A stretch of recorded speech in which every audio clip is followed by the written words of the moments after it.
টকা থাকিলে পৃথিৱীৰ সকলো বস্তু কিনিব পাৰি আৰু টকা নাথাকিলে পৃথিৱীখনক চিনিব পাৰি। মানুহ এতিয়া মিছাটোকে বিশ্বাস কৰে আৰু সঁচাটোক প্ৰমাণ কৰিব লগা হয়। যাৰ বুকুত এবাৰ টকা আৰু পৰিয়ালৰ টেনচন ধৰিছে তাৰ বুকুত আৰু প্ৰেমৰ স্থান নাথাকে। মানুহ বহুত আচৰিত। সৰুতে পুতলাক মানুহ ভাবি খেলে আৰু ডাঙৰ হৈ মানুহক পুতলা ভাবি খেলে। যদি জানিব পাৰে আপোনাক কোনোবাই এৰি চলিছে তেন্তে তেওঁক আৰু বিৰক্ত নকৰাই ভাল। যিসকল মনৰ গভীৰতাৰ পৰা ভাল পায় সিয়ে টকা বা দেহাৰ পিছত নাভাগে। কোন কাৰ কিমান আপোন আৰু কিমান পৰ সেয়া মানুহৰ মুখৰ কথাৰে নহয়, একমাত্ৰ জীৱনত কঠিন সময় আহিলেই বুজা যায়।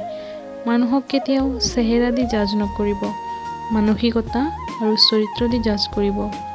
কিছুমান মানুহ যিমান সোনকালে কাষলৈ আহে সিমান সোনকালেই দূৰলৈ গুচি যায়। মনে বিচৰা কাৰোবাক পোৱাটো হৈছে ভাগ্য আৰু মনে বিচৰা ধৰণে বনাই লোৱাটো হৈছে ভালপোৱা। মাজৰাতি চকুৰ পৰা নিগৰা অশ্ৰুবিলাক আন যিয়ে নহওক কিয় কিন্তু মিছা নহয়।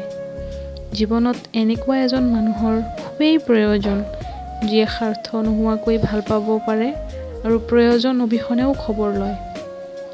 মানুহৰ দেহৰ মৃত্যু হ'লে সকলোৱে কান্দে, কিন্তু মনৰ মৃত্যু হ'লে নিজকেই কান্দিব লাগে।